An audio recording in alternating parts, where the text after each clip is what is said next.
Good morning. Welcome to those here in person and those watching online at mochurch.tv. My name is Jeremy. I'm part of the preaching team here at Momentum, for those that don't know me.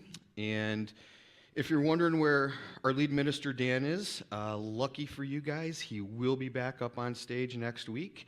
Unfortunately for you, that means you're stuck with me this morning. So I made this joke during the 8 a.m. service. I had to make a decision this morning. I've reached that age where I had to choose between reading my notes or seeing all of your beautiful faces out there, so I had to ditch the glasses so I could see my notes. So I'm sure you guys all look amazing. So growing up, and I should preface this by not when I was in school because I was a terrible student, but like early adulthood, so clearly I'm still in that stage. I'd kind of become a bit of a history nerd. And, I'd often watch TV, and it was always History Channel or it was always Discovery Channel. So I just love kind of like learning the history of stuff or like learning about different events. And this year when we planned our vacation, now we're a very kind of fly by the seat of our pants type family. So we had one destination in mind. So we knew we were heading to Nashville, but after that, we really had no clue where we were going to go.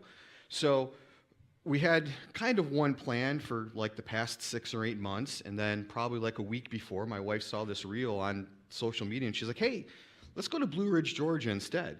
So it completely kind of changed our vacation. So we're going to Nashville, and then we're going to head to Blue Ridge. And absolutely amazing, by the way. If you're looking for a great family vacation, highly recommend it. So when I'm planning my routes and everything, I was kind of like looking at the map, and I'll kind of see which way I'm going to go and check different routes. And I'll often like zoom in on an exit and see like, hey, like what's there at that exit? Like, is there some cool point of interest or some cool like museum or something that we can go check out as we're driving through there? So as I'm going and looking at the map, I'm like, oh, there's this town called Oak Ridge, Tennessee. And I was like, where do I know Oak Ridge from? Not the Oak Ridge Boys, but I know that was everybody's first thought there. But I was like, oh, you know what? This was one of the sites of the Manhattan Project. And if you don't know what the Manhattan Project is, that was the top secret government program to basically create the atomic bomb. So in 1939, Nazi Germany invaded Poland, and when they did that, England and France declared war, so hence the beginning of World War II. Sometime in that time frame, there's a couple physicists that persuaded Albert Einstein to write a letter to the president telling him, hey, just so you know, Nazi Germany's trying to craft this atomic bomb. I think you better keep this in the back of your mind. Now, the United States didn't get involved in World War II until after the bombing of Pearl Harbor. So that next year, the president kind of started thinking about, hey, you know what? We better like go back and take a look at this whole like atomic bomb type thing. So it formally announced, or I shouldn't say formally, but the Manhattan Project was formalized in 1942. And they picked 3 sites across the country. So you had Hanford, Washington. So this was where they separated the plutonium and were kind of messing with the materials. There was Los Alamos, New Mexico, and this is where they actually constructed and detonated and tested a lot of the bombs. And then there was Oak Ridge, Tennessee. And at the time, it wasn't Oak Ridge. All it was a big open field. It was farmland. There was probably just a couple hundred farmers.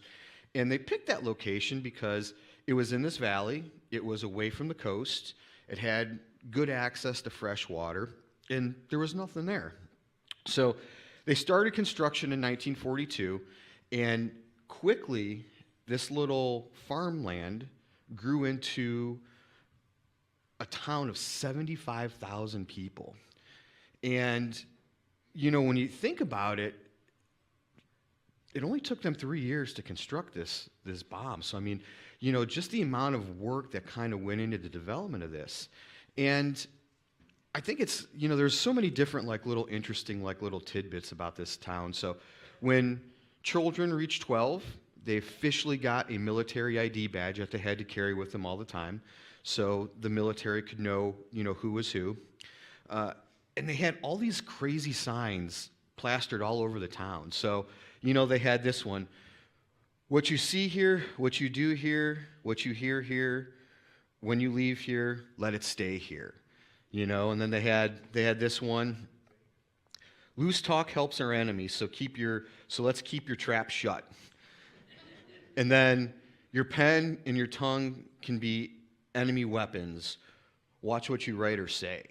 And I mean, you got to imagine, as you're traveling through this town or you're in this town working, and you see signs like that, I mean, I'd start scratching my head going, man, I wonder what are we actually doing here? And that was kind of the interesting portion about it, is of all those people that were there, they say, in any given time, they said there was only 5 to 10 people in that entire population that knew exactly what they were working on. So you've got this whole community, and mind you, nobody knows this community. Like, this isn't a vacation destination. Nobody goes there. They've got fences with razor wire, barbed wire. It's not on any single map. So nobody even knows that this place exists, really, except for the people that are living there. And,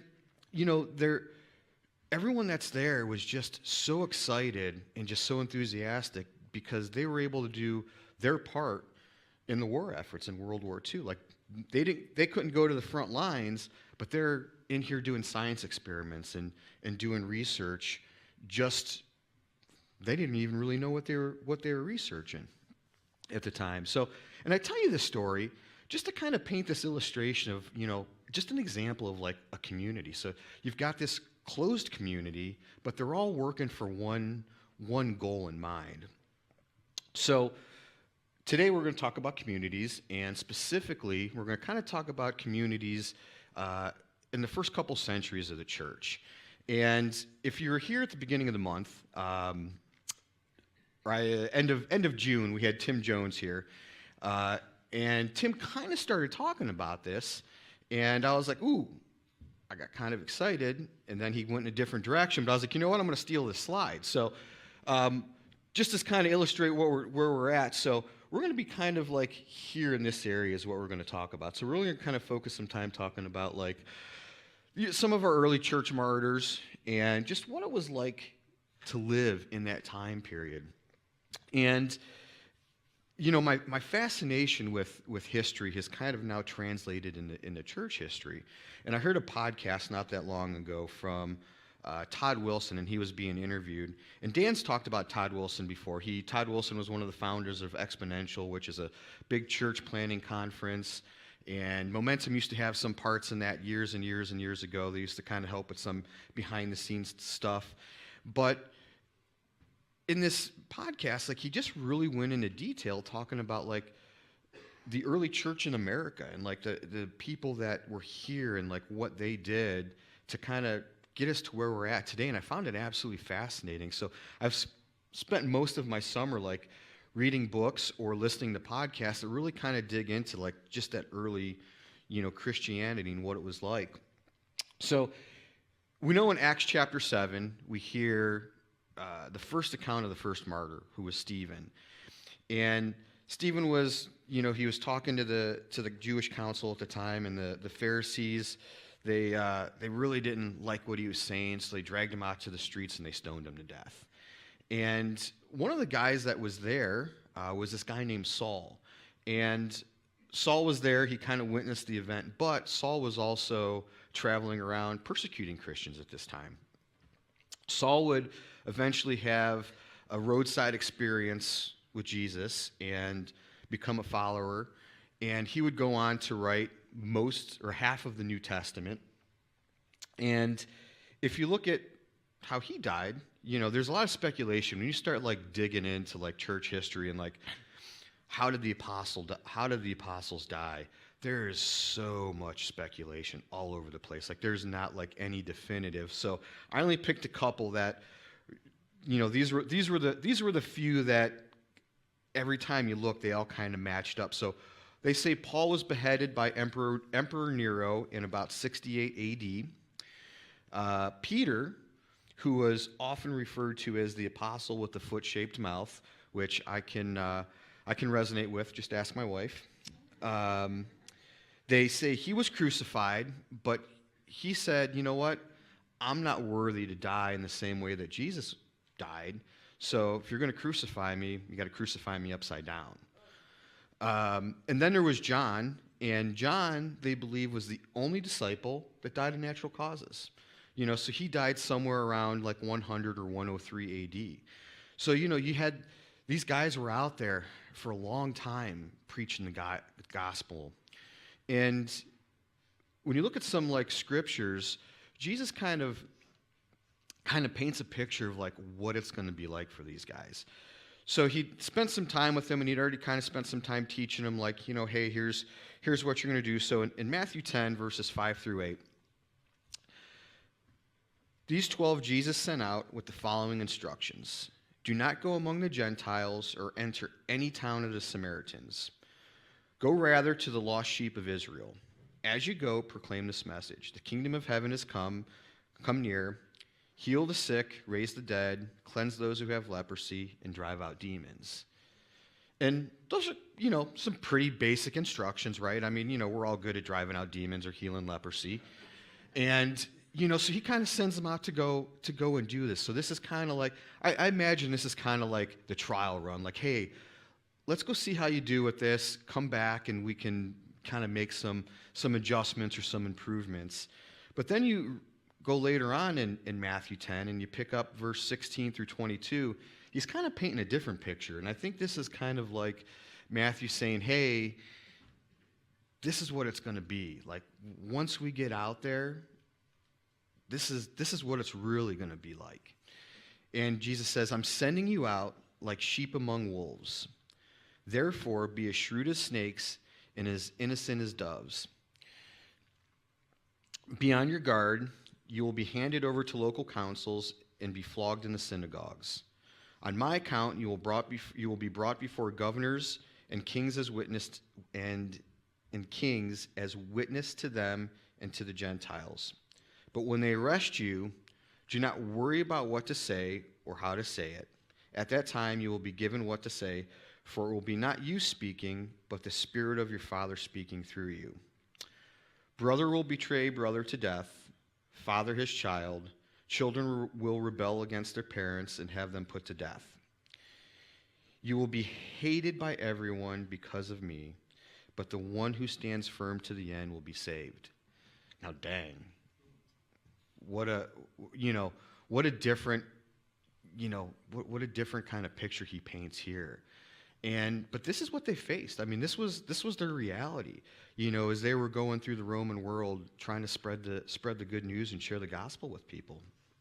And the Romans weren't good people, and they did not like this Christian movement. They were really afraid of this Christian movement. So, you saw like way some of the apostles died and some of the other, martyrs in church history, but just everyday people like you and I, if they found out that we were, spreading the good news, or if they found out that we were Christian or a follower of Jesus, a lot of times they'd take us to the arena and they'd toss us in the arena. So we'd either be, killed by sword, maybe they'd throw a bunch of spears at us, as we're running around, or sometimes they just toss us in there and feed us to the lions. So it was kind of brutal. But there's a book that I've been reading through, and it's called Water from a Deep Well. And the author kind of says this when he's talking about the martyrs, and I just love what he has to say here. So, we'll never understand Christian spirituality, what it is, and what makes it unique unless we grasp the significance of martyrdom. The early Christian died because they confessed Jesus Christ as Lord. His lordship challenged all other claims on their lives, their wealth, status, power, and even Rome itself. They believed that Jesus tolerates no rivals. When forced to choose, they chose Jesus no matter the price, their lives. But the value of that example is not in the martyrdom itself. However, noble and courageous, but in their commitment to Christ's lordship. And I love these last two lines. that we might not have to die for Christ is irrelevant, but how we live for Christ is the real issue. You know, not that we're going to have to go and be a martyr, but how we live every day. Like, are we being an example of Jesus? Like, can people look at you and go, oh, he's a Christian? Or are people going to look at you and go, oh, he's one of those Christians? You know, so it's how are we living our life every single day? And there was an early Christian author called, his name was Tertullian. Hopefully I got that right. But he was only alive through 155 to 220 AD, so I'm sure he's not going to yell at me if I got his name wrong. But he said when he was talking about this, as far as like the people being thrown in the arena, he said spectators wondered where these Christians found their courage and what kind of religion could inspire such sacrifice that they're willing to go and die for this cause. And I think the Romans thought that, hey, by doing this publicly and throwing these people in there and everybody getting to witness it, I think they thought that this was just going to put this thing to bed, and we're not going to have to worry about this Christianity thing. But I think what it did is it actually fanned the flames, and Christianity grew, because people are like, man, like, whatever, I want to be part of that. Like, there's something about this Christian thing and this Jesus guy. So, we kind of talked about the martyrs, but like, what was life like as an early Christian in that first or second century? And I mean, it looks very different, at least for us, than what our life looks like today. But I think, Jesus tells us, like, hey, he gives us kind of some instructions, some roadmaps to like what we're supposed to do. So in John 13, 34 through 35, a new command I give you, love one another as I have loved you. So you must love one another. By this, everyone will know that you are my disciples if you love one another. And I mean, that's pretty simple. Love your neighbor, and love people, except if they cut you off in traffic. Like we've all got that except or that but like he's telling us, like, we've got to love everybody. And then in Acts chapter 2, verses 42 through 47, it says, talking about like the early church, it says, they devoted themselves to the apostles' teaching and to fellowship and to breaking of bread and to prayer. Everyone was filled with the many wonders and signs performed by the apostles. All the believers were together and had everything in common. They sold property and possessions to give to anyone who had a need. Every day they continued to meet together in temple courts. They broke bread in homes and ate together with glad and sincere hearts, praising God and enjoying the favor of all the people. And the Lord added to their numbers daily those who were being saved. So, when you look at the early movement, or this time, you look at what did the towns look like. And I love when we do this in our Mo groups, which is our small groups that meet here. Sometimes there's a question like, what do you picture this looking like? So I always love that question. So what do you picture like the towns looking like that they're living in? And they were often like 2 to 3 story buildings. Usually the first floor was reserved for the wealthy people. Sometimes they kind of had like an inner court where they could go, the wealthy people. But everybody else usually lived on the top floors. And I got to imagine that these rooms were probably pretty, they didn't have electricity. There's no refrigerators. There's no way to store their food or anything like that. This was basically a spot where they could come and sleep and get out of the weather and prepare meals. And often they had it was called a charcoal, like they'd have this brazier that sat in the corner of the room. So it was just kind of like this. It was a fire pit, and you cooked your food in there. So imagine being in this tiny little room. It was probably made of like mud and dirt, I got to imagine, or some type of like ancient brick or whatever. But as they're cooking this food and you've got all this smoke filling up this room, like there's no chimney to get this smoke out. So you probably got one of your kids standing at the window fanning it like this to get the smoke out, and your neighbor next door is making something terribly rancid, and you're like, oh, not this again. Like, what are they cooking? So it probably wasn't a place that you hung out and spent a lot of time. So often, you'd find them out in the community, hanging out in the community, helping people or shopping for whatever, food that they're going to prepare. And, early Christians, they didn't have a church building to go to. So they would, it's said that they would, a lot of times, they'd meet daily for prayer, broke bread together like they kind of talked about in Acts. They didn't have any Bibles. Like they had nothing physical. And, all they had were the Gospels, that were written, and they had these letters written by this guy named Paul. So a lot of times they would just kind of read through those things. So, like their church service might be something that happens once a week, where they would read through that. It's said that they spent a lot of time praying. They'd pray for each other. They'd pray for their leaders and everything else that was going on, or anything else at that time that was going on that they would pray for. They didn't have, like, Andre up here leading worship with the band. It said that sometimes they would chant scriptures. That was kind of their, like, form of worship. And it's even talked a lot that they broke bread, just like we do, like on Sunday mornings, that act of taking communion. Sometimes they would do this out in the community. Sometimes they'd go back up to those little rooms, and that's where they had their church, and it was often very small communities. It wasn't a large church or a huge mega church. It was typically smaller communities and smaller groups of people. And I just love that idea of that community aspect of it. And when you look at, like, what did they do to serve the community? The Romans weren't good people. Like, the Romans were kind of terrible people in a lot of respects. And they really didn't value human life at all. Like, women were marginalized, children, babies, like, they weren't important. And, you could divorce your wife. Say she made dinner and you didn't like it, you could divorce her. Like, you didn't have to have a reason for it. Children, especially if you had a daughter, it was the father. If he was like, hey, I don't want this baby, they just toss it out in the street, or they throw the baby out in the woods. I mean, there was no value at all for life. Same thing with people that are sick. If you were sick and you're dying, they're like, ooh, I don't want what he has. Like, he just went to Taco Bell. I don't want that. Get him out of here. Like, we don't need any of that going on here.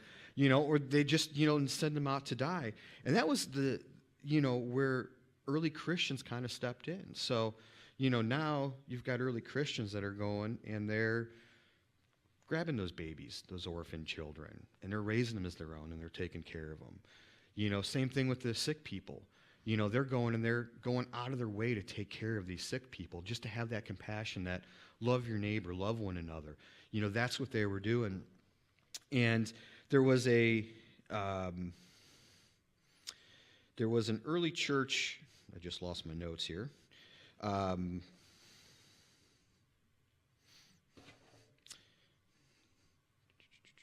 There it is.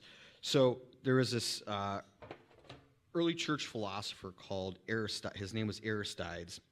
And he said this about Christians. And I kind of love what he had said here. And he says, Christians, he noted, modeled fidelity, truthfulness, contentment, respect for parents, love for neighbors, purity, patience in the face of persecution, kindness to strangers, and they also cared for the widows and orphans. And I just kind of that's what that first century church was about, like caring for people, caring for the marginalized. And, if you kind of compare that to today's church, and I just, when I say today's church, I'm going to say just momentum here in general. I just talk about our, like, community here. Like, right now we're sitting in this comfortable building. It's air conditioned. We're allowed to worship freely. We've got lights. We've got bathrooms. They didn't have bathrooms back then. They just had, like, public toilets, where you'd be sitting with your neighbor. So, I mean, thankful for that. But, what's cool is, like, we have this opportunity that we're just able to freely worship. And as a church community, we do a great job of serving here and serving the community. That's one of the things that I absolutely just love about Momentum. Like when Dan and Shannon moved here to start Momentum, we didn't have a building. We were meeting at Cinemark in Valley View. So Dan was always in the community, like always working someplace in the community to be able to get to meet people. We had events. We would go and hand out water at the Garfield Home Days when they used to have the carnival and fireworks, just walking around passing out bottles of water to people. They did a big and it wasn't the Back to School Fest, it was called the Fall Fun Fest back then. And they did this big festival where they just invited people, and it was just this opportunity just to be able to serve in the community. And even when, this campus, this was our second campus at one point in time, and I remember I was here working at the building, but the people that were on the launch team were out in the community serving in all kinds of different areas. We were, again, passing out bottles of water at an intersection up the street in Twinsburg, which we may or may not have gotten in trouble from. The cops may or may not have stopped us. We were handing out bottles of our flyers and putting them on cars in the parking lot at the shopping center up there, which eventually blew off the cars and led to the police officers coming up here telling us that we can't do that either. But we found other ways to serve. I remember, back when I first started coming to Momentum, like we used to go and rake leaves in the fall. We'd go door to door and knock on somebody's door and say, "Hey, can we rake your leaves for free?" So there's always opportunities to serve. And I think this is a great month. Like, this is probably our biggest month of service here at Momentum. So we actually have 2 events coming up, actually 2.5. We'll call it 2.5. So we've got the Twins Day Parade, which is the first one coming up on August 8th. And really, we just need people to be there to walk in the parade. Our band's, on a trailer playing music and rocking out for the parade. And we're just passing out candy just to anybody that's at the parade. But we always need a lot of volunteers for that. Usually that same day, for people that are introverts like me, we'll be hiding here at the building, and we'll be cutting grass, we'll be weed whacking, we'll be trimming trees to prepare the property for our next event, which is the Back to School Fest. Now, this is probably our biggest event that we put on all year. And this is where we fill the front yard with bounce houses and games. We've got free hot dogs, bottles of water, snow cones, ice cream. Everything's free, but it's just this opportunity for people to be able to get to come and experience Jesus for the first time. Like, there may be kids that come here that they maybe come from a rough home, and this is their chance to get to experience Jesus. But man, do we need a ton of volunteers for stuff like this. And if we look at like Momentum as a whole, and we kind of look at that like those early 1st and 2nd century churches, like, man, I think we do an awesome job here. We have so many people here that are nurses or doctors. And what are they doing? Caring for the sick, caring for the marginalized. We have people that are foster parents here. We have people here that have adopted. The same thing that those early Christians were doing, we're doing today. And we're doing it here as a church community. And when you talk about community, I think you really have to look at like our Mo groups. I mean, that is the heart and soul of Momentum. And Mo groups are like I said, those are our small groups. There's usually 10 to 12 people, maybe 20 if you're in mine, that meet in somebody's home throughout the week, and usually we'll kind of discuss the sermon from that previous week. We have a meal together. We play games together. We live life together. Like, really, we become a family. And it's just like that 1st and 2nd century church. Just small groups of people meeting together and doing life together. We cheer each other on. We celebrate each other when we succeed at something. When things don't go right, we cry with each other. We help each other out. We provide meals. I mean, we've, provided gas cards for somebody who, was out of work and had to move. Like, we love, that's that thing. Like, love God, love people. Like, that's what we do. And I just love that we're able to do those things. I think back to one story. A lot of people have heard us talk about Jamie Berna, and she had Jamie was a funny lady, and Dan's told lots of stories of Jamie, but before she passed away, she was one of her many ailments. This was not her first go with cancer, but she was battling some type of cancer at this point, and there were people that took off work to drive her down to chemo and spent all day with her just sitting there. Like, this is what we do. This is how we help our church community. And one of the other big ways that we get out and help the community is in December. We do Holiday Dollars. And Holiday Dollars, basically what that is we collect money in the month of November above and beyond our normal offering. And that all kind of goes into a separate fund. And we take that money and we bless people. Now, over the past 4 years, I had to get the stats from Dan, we have given away over $30,000 in the past 4 years. Like, how awesome is that? Like, that's just absolutely amazing. And it's people here at Momentum that are in need. Like, maybe there's somebody here that's in need that we hear their story and we bless them with money. Maybe it's somebody in the community that we don't know. Typically, that's who we're blessing. It's somebody in the community of, oh, hey, we heard this story. This person's going through this hardship, or this person's got this going on. So we'll go and we'll bless them. And we even just strangers, just complete strangers. I know that's the one thing the Momentum staff does. I think last year they went out and they had breakfast at a local restaurant, and they gave the server a $1,500 tip, just a complete stranger.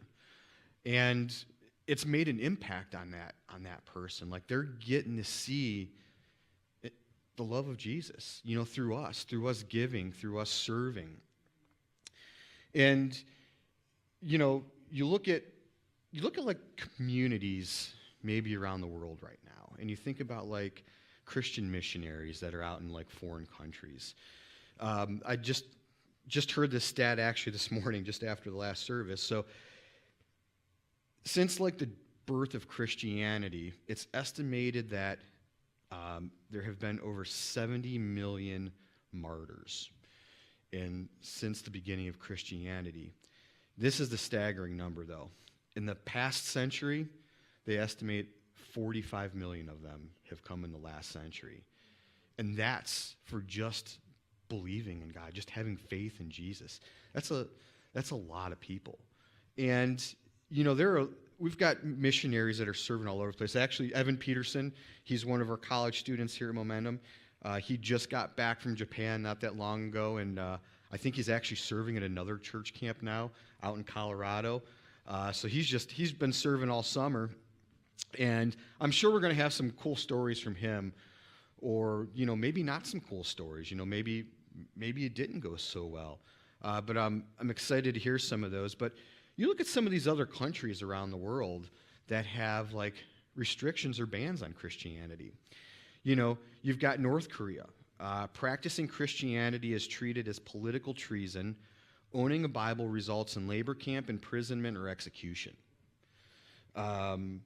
You got places, and there's a lot of other like Muslim countries like Somalia, Afghanistan. Like, public Christianity is non-existent, and individuals suspected of converting from Islam face immediate execution by militant groups or local communities.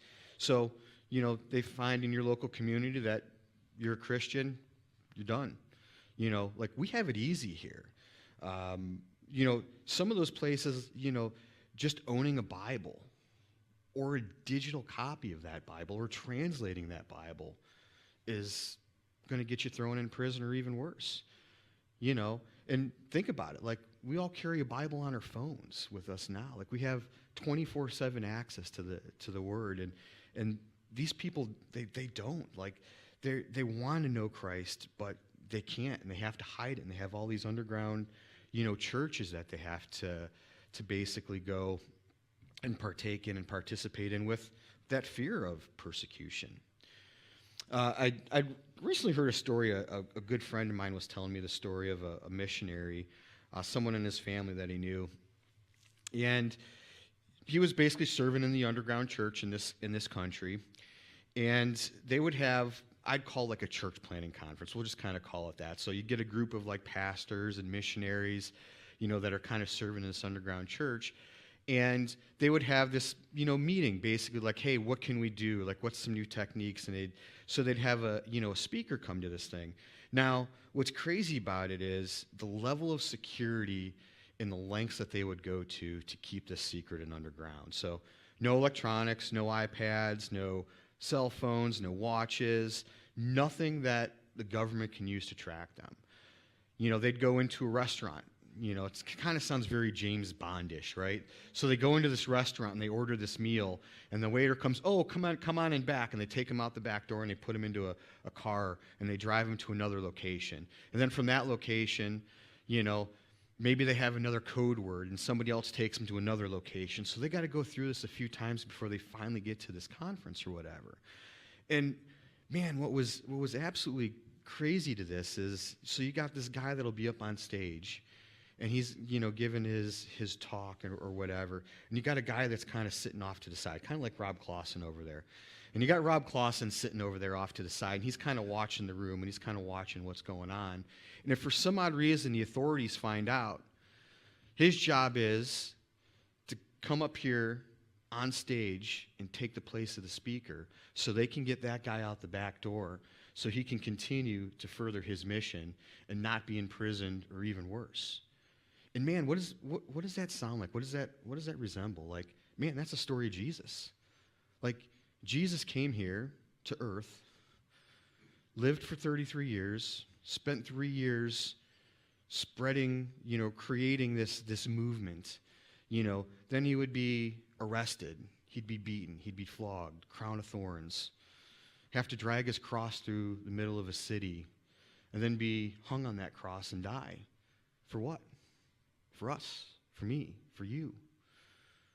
And I know I'm not worthy of that. Like, man, I'm a screw up. I do dumb stuff all the time. But it didn't matter. Like, he was willing to come and take our place and die on that cross for us, that we might have a chance to be in heaven and have that eternal glory with him. And, think about that for a minute. Are you willing? Are you willing to come up here and take that place of somebody else so that it can continue to further that mission? Where are you with your walk with God? Are there things you're struggling with? Is it addictions? Maybe is it, are you doing something you shouldn't? Like, what's going on in your life that you have to give to Jesus? And I really love that line from earlier on today. And, as far as like, that we might not have to die for Christ is irrelevant, but how we live for Christ is the real issue. So how are you living for Christ today? Or what are some changes that you might need to make in your life? Let's pray.